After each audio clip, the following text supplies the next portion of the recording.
अच्छा जी, हमारा जो आज का टॉपिक है वो आपके पास है बाउंड्री वैल्यू प्रॉब्लम्स और फॉरियर ट्रांसफॉर्म के both paper point of view के हवाले से इंपॉर्टेंट टॉपिक है। इस टॉपिक को प्रिपेयर करने से पहले आपको चंद फार्मूलाज जो हैं उनको याद करना पड़ेगा और चंद स्टेप्स जो हैं सोल्यूशन स्टेप उनको भी देखना पड़ेगा। मैंने आपकी आसानी के लिए ये फार्मूले इधर लिख दिए हैं। बाउंड्री वैल्यू ऑफ फॉरियर ट्रांसफॉर्म को सॉल्व करने के लिए आपके पास 3 तरह के जो मेथड हैं वो यूज़ होंगे। अब फर्स्ट ऑफ ऑल तो boundary value problem question solve करने के पहले आपके मेथड आने चाहिए। तो इसमें जो पहला मेथड है वो फोरियर कोसाइन का है, जो दूसरा मेथड है वो फोरियर साइन का है और तीसरा जो है वो सिंपल फोरियर ट्रांसफॉर्मेशन है। यानी हम बाउंड्री वैल्यू प्रॉब्लम देखेंगे, जिस हिसाब की हमारी बाउंड्री वैल्यू प्रॉब्लम होगी उस हिसाब की हम फोरियर ट्रांसफॉर्म यूज़ करेंगे। अब आपके पास जब आपने फोरियर कोसाइन लगाना है तो तब जहाँ पे डबल डेरिवेटिव होगा वहाँ पे ये फार्मूला यूज़ होगा, F of C F double derivative of X minus K square F सी के माइनस अंडर रूट 2/पाई F prime of zero. Similarly Fourier sine और ये फोरियर फॉर nth डेरिवेटिव के लिए फार्मूला आपके पास क्या गिवन है। अब आपने क्या करना है, फर्स्ट ऑफ ऑल आपने चेक करना है कि आपने फोरियर की टाइप कौन सी है और आपने Fourier with respect to x लेनी है या विद रिस्पेक्ट टू वाई लेनी है। ऐसे सिर्फ एक एग्जांपल है जिसमें विद रिस्पेक्ट टू वाई है, बाकी जितनी भी एग्जांपल है बाउंड्री वैल्यू की उसमें विद रिस्पेक्ट टू एक्स ही है। दूसरा स्टेप होगा, हमने जो भी फोरियर आई रिलेटेड उस पर फोरियर ट्रांसफॉर्म अप्लाई करेंगे। चाहे फोरियर कोसाइन आई तो फोरियर कोसाइन अप्लाई करेंगे, फोरियर साइन आई तो फोरियर साइन अप्लाई करेंगे, सिंपल फोरियर आई तो सिंपल फोरियर अप्लाई करेंगे। तीसरा है फिर जो कांस्टेंट बचेगा इंटीग्रल या फोरियर अप्लाई करने के बाद उसके ऊपर इनिशियल या बाउंड्री कंडीशन लगाएंगे, फिर वहाँ से कांस्टेंट की वैल्यू फाइंड करेंगे और लास्ट पे फोरियर इन्वर्स भी अप्लाई करेंगे। जैसे लैप्लास की बाउंड्री वैल्यू प्रॉब्लम में हम लैप्लास इन्वर्स अप्लाई करते हैं, सिमिलरली यहाँ पे हम क्या अप्लाई करेंगे, फोरियर इन्वर्स। अब आते हैं अपने क्वेश्चन की जानिब। ये कुछ पॉइंट हैं। अब वो कहता है कि अगर तो आपके पास जो रेंज है वो आपके पास इनफाइनाइट हो, यानी जब भी फोरियर ट्रांसफॉर्म की रेंज जो है वो इनफाइनाइट हो। मैं एक एग्जांपल निकालता हूँ जो जिसमें रेंज हमारे पास जो है ये देखें। वो कहता है एक्स अप्रोच कर रहा है positive infinity to minus infinity. It's mean कि यहाँ पे जो इसकी रेंज है वो क्या कर गया, इनफाइनाइट हो गया। तो इसके ऊपर सिंपल फोरियर ट्रांसफॉर्म जो होती है वो यूज़ होगी। पहली बात होगी, ये बातें ज़बानी याद रखनी पड़ेगी। दूसरी बात वो कहता है अगर जो बाउंड्री कंडीशन है, यानी बाउंड्री कंडीशन में जो 0t है वो किसी वैल्यू के इक्वल है। वैल्यू का मतलब हो सकता है 0 हो सकता है, 1 हो सकता है, एफ ऑफ एक्स हो सकता है, यू हो सकता है, वी हो सकता है, कुछ भी हो सकता है। तो तब हम यूज़ करेंगे साइन ट्रांसफॉर्मेशन। और अगर हमारे पास बाउंड्री कंडीशन यू एक्स, यहाँ पे क्या है, डेरिवेटिव है किस हिसाब से, विद रिस्पेक्ट टू एक्स, तो तब हम क्या यूज़ करेंगे, तब हम यूज़ करेंगे फोरियर कोसाइन। अब एग्जाम्पल की तरफ चलते हैं। पहले एग्जाम्पल में वो कहता है कि यूज़ पोटेंशियल फंक्शन। अब पोटेंशियल फंक्शन जो है वो भी आपको ज़बानी याद रखना पड़ेगा। इसकी बाकी जो प्रॉब्लम्स हैं उनमें तो वो इक्वेशन देता है, लेकिन इसमें उसने इक्वेशन नहीं दी, पोटेंशियल फंक्शन बोला है। तो पोटेंशियल फंक्शन होता है u x x plus u Y y. ये स्टेप मैं ज़रा आपके सामने रख देता हूँ ताकि मैं इस स्टेप्स को भी आपको साथ साथ एक्सप्लेन कर चुकूँ। पहला स्टेप है चेक फोरियर ट्रांसफॉर्म।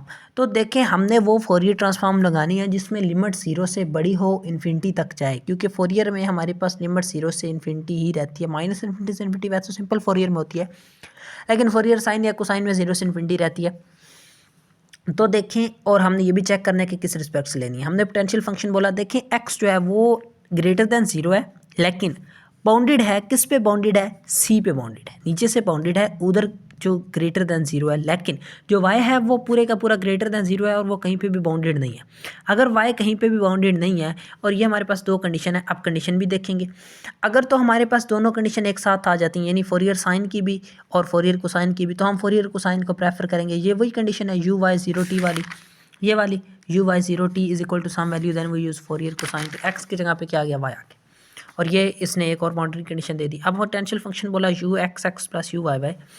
हम कहते हैं कि हमने जो ये बाउंड्री कंडीशन है ये यूज़ करते हुए कहा कि हम फोरियर कोसाइन यूज़ करेंगे, और मैंने इधर लिखा था विद रिस्पेक्ट टू, तो किसके रिस्पेक्ट से यूज़ करेंगे, वाई के रिस्पेक्ट से, क्योंकि हमारे पास इधर वाई ग्रेटर देन, अगर यहाँ पे एक्स ग्रेटर देन 0 होता तो हम यूज़ करते हैं Fourier cosine with respect to x. अब आगे एग्जाम्पल आएंगे जिसमें एक्स ग्रेटर देन 0 होगा। अब इतनी समझ आ गई इस स्टेप तक। अब हमने इस इक्वेशन के दोनों साइडों पे, इन दोनों पे फोरियर अप्लाई कर दिया। ये फोरियर कोसाइन, अब ये सी का मतलब Fourier cosine U x x plus Fourier cosine U Y Y. जो Fourier cosine U Y Y है इस पर तो फोरियर अप्लाई होगी क्योंकि हमने इसकी फोरियर लिया विद रिस्पेक्ट टू वाई, तो इसके ऊपर तो फार्मूला लग जाएगा जो मैंने ये वाला फार्मूला लिखा था फोरियर कोसाइन वाला। लेकिन जो ये यू एक्स एक्स है इसके ऊपर ये फोरियर अप्लाई नहीं होगी, फोरियर अप्लाई होगी लेकिन इसके ऊपर वो फार्मूला नहीं लगा सकते क्योंकि हम जो फोरियर ले रहे हैं वो विद रिस्पेक्ट टू वाई ले रहे हैं। तो इसके जो दोनों डेरिवेटिव है वो बाहर निकाल देंगे, तो जो ये फोरियर कोसाइन थी ये अप्लाई सिंपल यू पे होगी, और यू किसका फंक्शन होता है, एक्स वाई का फंक्शन होता है, तो यू एक्स वाई आ जाएगा और ये एज इट इज आ गया। अब मैंने फार्मूला ऊपर मेंशन कर दिया है, f of C F double prime of x is equal to minus k square f सी के minus under root 2 pi f prime of 0। जो पहली है d square x over d x square ये वाली टर्म एज इट इज, इस पे apply करेंगे you पे फोरियर, तो ये यू जो है ये बड़े यू में कन्वर्ट हो जाएगा, तो ये बड़ा यू और उसके नीचे सी शो करेगा कि ये कोसाइन है। अगली बात ये याद रखने वाली है कि जब आप फोरियर अप्लाई करते हैं कोसाइन, तो जो हमारे पास जिस रिस्पेक्ट से हो रही है, अगर y की रिस्पेक्ट से हो रही है तो y की जगह पे k आएगा, अगर x की रिस्पेक्ट से हो रही है तो x की जगह पे k आएगा। ये बात आपने याद रखनी है।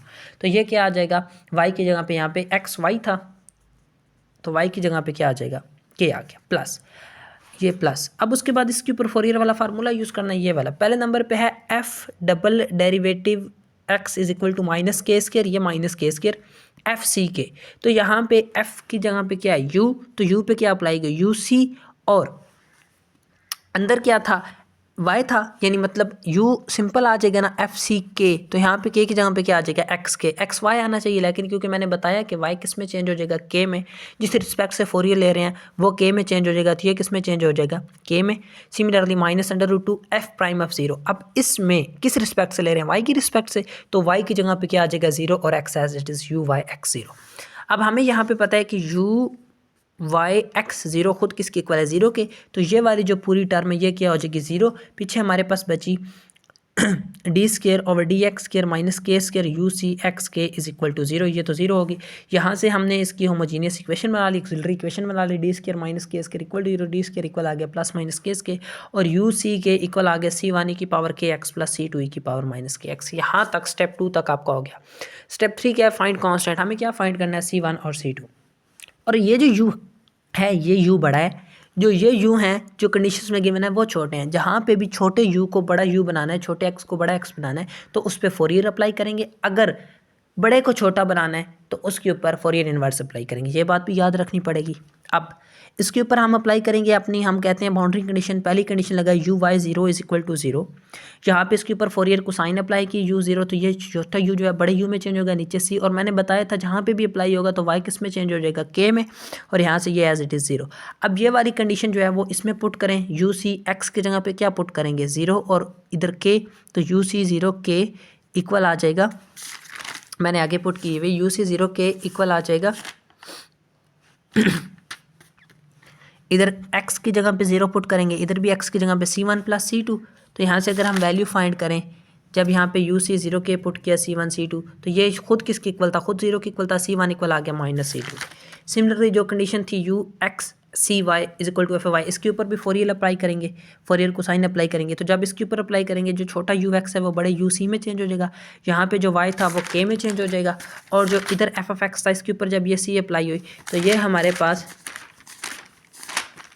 ये वाली term f c f of x equal होती है, इधर इक्वल का साइन है, ये मतलब मल्टीप्लिकेशन नहीं है, इधर इक्वल का साइन है, ये इक्वल है मतलब सब्ट्रैक्शन इक्वल है एफ सी के। तो इट मीन कि यहाँ पे हमारे पास जब इस इक्वेशन में इस टर्म के ऊपर एफ सी अप्लाई होगा तो वाई किस में चेंज हो जाएगा, के में। जहाँ पे भी एफ सी अप्लाई होगा वाई के में चेंज हो जाएगा, तो एफ सी के आ गया। ये इक्वेशन नंबर 3। अब इसको भी इस इक्वेशन में पुट करेंगे, और इस इक्वेशन में पुट करने के लिए इसका क्या लेना पड़ेगा, डेरिवेटिव, क्योंकि यहाँ पे यू एक्स का डेरिवेटिव था तो एक्स किधर निकाल लिया, बाहर निकाल लिया, डेरिवेटिव बाहर निकाल लिया, अंदर यू सी सी के। तो हम इक्वेशन नंबर 1 का क्या ले लेंगे, जो हमारे पास ये इक्वेशन नंबर 1 थी इसका पहले डेरिवेटिव लेंगे, फिर उसमें ये वाली चीज़ पुट करेंगे यू सी सी के। डेरिवेटिव लेने के बाद पुट करने के बाद c1 की वैल्यू आ गई। अगर c1 की वैल्यू ये आई है तो इस वैल्यू की इधर पुट करें तो c2 की वैल्यू इक्वल आएगी माइनस c1 के, तो वो इसके माइनस की इक्वल आ जाएगी। तो यहाँ से यू सी एक्स के इक्वल आ जाएगा एफ सी के ई की पावर के एक्स ओवर के इंटू ए के सी माइनस ए के सी माइनस एफ सी के ओवर के इंटू माइनस के सी प्लस माइनस के सी और ऊपर ई की पावर माइनस के सी के एक्स। अब इस इस वैल्यू को मैंने सॉल्व किया। कैसे सॉल्व किया? मैंने लिखा कि cos हाइपरबोलिक x इक्वल होता है की पावर x प्लस की पावर माइनस x2। अगर यहाँ पे k ऐड कर दूँ तो की पावर k प्लस की पावर माइनस k/2। अगर इसको मल्टीप्लाई कर दूँ इसकी जगह पे, ये जो है इसकी जगह पे फिर मैं लिख सकता हूँ कि मेरे पास 2 cos हाइपरबोलिक kc, जो मैंने ऐसे लिखा कि एफ सी के ओवर के इंटू सी ई की पावर के सी प्लस ई की पावर माइनस के सी को आ जाएगा एफ सी के ओवर 2 cos, यानी ये 2 इधर आके मल्टीप्लाई हो जाए तो ए की एक्स प्लस ए की पावर माइनस के इक्वल आएगा 2 cos हाइपरबोलिक के एक्स, और इसके साथ क्या आ जाएगा सी, तो 2 cos हाइपरबोलिक के सी। तो ये मैंने इधर पुट कर दिया तो यू सी के बड़ा है। अब इसको मैंने सॉल्व कर लिया। यहाँ पे इसमें से क्या कॉमन ले सकता हूँ? एफ सी के ओवर 2 के हाइपरबोलिक सी, ये मैंने कॉमन ले लिया। अंदर ए की पावर के एक्स माइनस ई की पावर माइनस के एक्स, और ये किसकी इक्वल होता है? साइन हाइपरबोलिक के एक्स के। तो यहाँ से यू सी एक्स के इक्वल आ जाएगा एफ सी के साइन हाइपरबोलिक के एक्स ओवर कॉस हाइपरबोलिक के एक्स। अब ये बड़ा यू सी है, लेकिन हमें आंसर किस में चाहिए? सिंपल यू एक्स वाई में चाहिए। तो जब सिंपल फोरियर को साइन अप्लाई की थी तो वाई किस में चेंज हुआ था? विद रिस्पेक्ट टू वाई थी, तो वाई किस में चेंज हो गया था? के में। अब अगर फोरियर इन्वर्स अप्लाई करेंगे तो के किस में चेंज हो जाएगा? दोबारा वाई में चेंज होगा, और ये यू से सिंपल यू में चेंज हो जाएगा। तो इसके ऊपर फोरियर इन्वर्स दोनों साइडों पे अप्लाई की, और फोरियर इन्वर्स में इसमें फोरियर इन्वर्स का फार्मूला पुट करेंगे। जो हमारे पास फोरियर इन्वर्स का फार्मूला होता है, ये वाला फार्मूला लगाएंगे, यानी फंक्शन एफ सी के की जगह पे ये वाला जो फंक्शन अभी फाइंड किया ये वाला फंक्शन आ जाएगा, ये वाला पूरा फंक्शन इसकी जगह पे, और एफ सी के दोबारा पुट कर देंगे। एफ सी के जो है वो दोबारा ऐसे एज इट इज़ इसमें पुट कर देंगे, तो ये हमारे पास इसका सोल्यूशन है। अब सिमिलरली अगर हमने अब देखें यहाँ पे जो x है वो ग्रेटर देन 0 था, अब इसमें y का जिक्र ही नहीं है, सिर्फ वो पहली एग्जांपल है पोटेंशियल वाली जिसमें y है और किसी में y नहीं है। तो इसमें आप विद रिस्पेक्ट टू साइन ले लेंगे, साइन का फार्मूला यूज़ कर देंगे, और एज इट इज़ ये सारी एग्जांपल सॉल्व होंगी। एक में दो में सिंपल फोरियर ट्रांसफॉर्म यूज़ होगी।